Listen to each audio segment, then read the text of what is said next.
this is a second part about this video about how to work with life as it is. So if you can consider for an instant that this might be a doorway, then you can start saying yes to this experience and start to offer it to life. So what do you do? For example, this difficult and suffering experience emerges for you.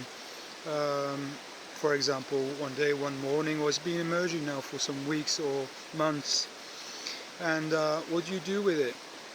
If you reject it, nothing really can be done with it. It will come back, usually will come back, and knock on your window and say, well, I'm here. So first thing is say welcome. And then you might start using your shamanic or animistic practice to work with it. So if you have a shamanic practice, you could go on a trance state journey, a drum journey, a recorded drum journey. That's not obviously the best, it's not a bad way, but of course I am all for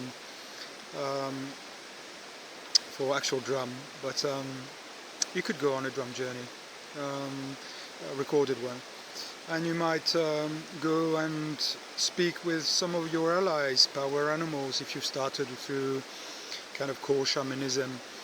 Of course, if you're really experienced in shamanism, you have other allies. So, retrieving information, what is happening here? You are offering, you're going with intent, you are opening ritual space and sacred space, and you are going to ask for your transpersonal worlds, for the imaginal worlds, not imaginary but imaginal worlds, for the spirit world to come back and give you a perspective. This is a start. If you don't work with trance states immediately, you could work, as I've mentioned in other videos, through a process of going in nature. And you are, again, as in other videos I've mentioned, opening sacred space by making your offerings, going to your special place or a place that you feel drawn to, tree, rock, river, making your offerings and opening relationship, opening sacred space. The next step, which connects to what I've just said in the previous video, is you offer what you have. This is what I have. I'm not saying I should be, or you could even say I feel I should be in a different state. I should be more elevated. Why, after 10 years of this, 5 years of this, 2 weeks of this, am I feeling so bad? When I've had, for example, experience of opening or experience of perspective. Why? But you are coming with the fullness of what you are experiencing. This is what I have. You are not cheating with yourself, and you are being honest also with the spirits of nature and saying, my beautiful tree, those are my offerings.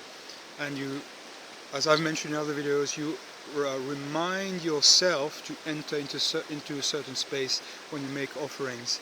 You are asking for help, you are honoring the being in front of you, whether it's a tree, a river, a rock, a special place to you. But you are also reminding yourself to enter into a certain mindset. This is the value of offering also. The more this is repeated, the more profound the states you will be, and the quicker you can enter that state of, in a way, a receptivity and no mind. So you are opening and offering. You are offering the wholeness of your experience and suffering, your own contractions, your own inner fights, your own states of inadequacy. Well, I'm this great, whatever, shaman, healer, whatever, counselor, this, and I'm the survivor of those situations. But today I'm feeling like this. How is this possible? You're offering this. So this is being honest with life and offering the state of suffering and offering the state of relative state. And the next step is you are praying, you are asking for guidance. You are asking those allies, as you've done, for example, in your trance journey, or you are asking those allies in nature to give you guidance. Even if this is your first step of this kind, you are still doing the same thing. You don't really know how it works, but you are going with your heart. You could say in a state that is like a child, you're saying, I'm willing to trust, even if I have no experience, that something will come. I'm offering for everything I have and my suffering with its colors. And then you are praying and asking. You could say this in out loud. You could sing your prayers. You could, if you do feel uncomfortable, say, feel it in your heart. There is no specific set way to do this. Of course, traditions have certain prayers, but the prayers said without this kind of intent from the heart is not very useful, really. You could say sometimes it's useless in some ways. So the most important thing really is to pray from your heart. And then you listen. So you spend time within, as I mentioned before, within your senses. Feel your whole body up and down. Dive into the senses of your body. Feel your muscle, feel your bones, from head to toe. Spend some time with certain of your senses, 10 minutes, 15 minutes, and then go to the next sensory,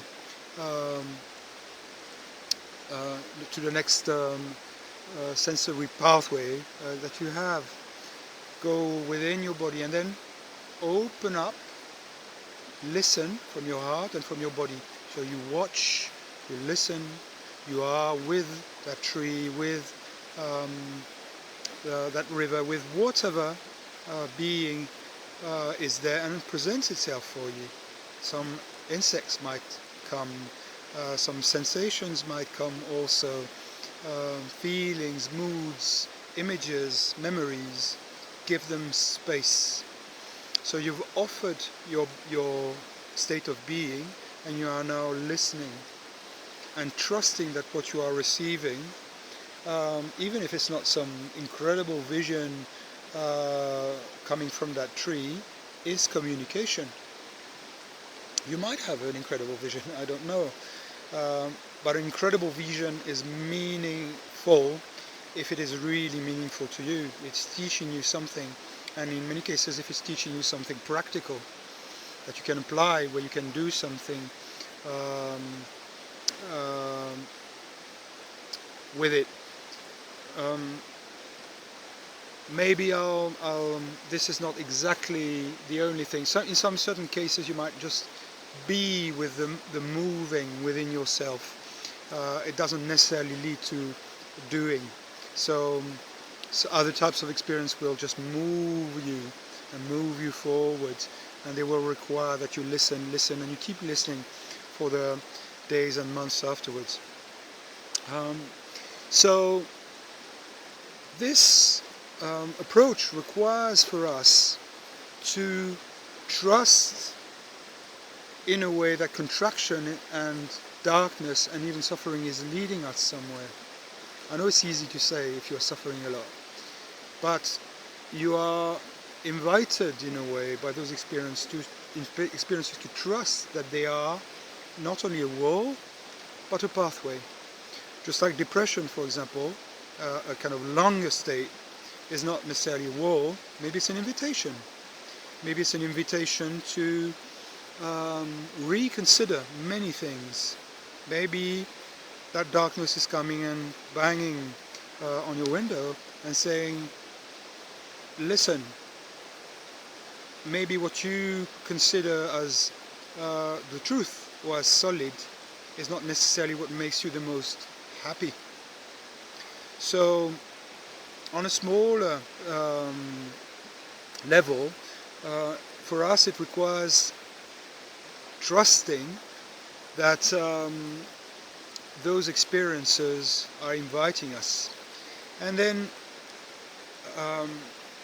they move us forward. I see many people, even in shamanic practice, frozen in a way by the state of suffering or contraction or the judgments really that they have about this situation, instead of moving forward with it, with their practice, with their ritual practice, repeating offerings. This is also links to patience, which I've mentioned before.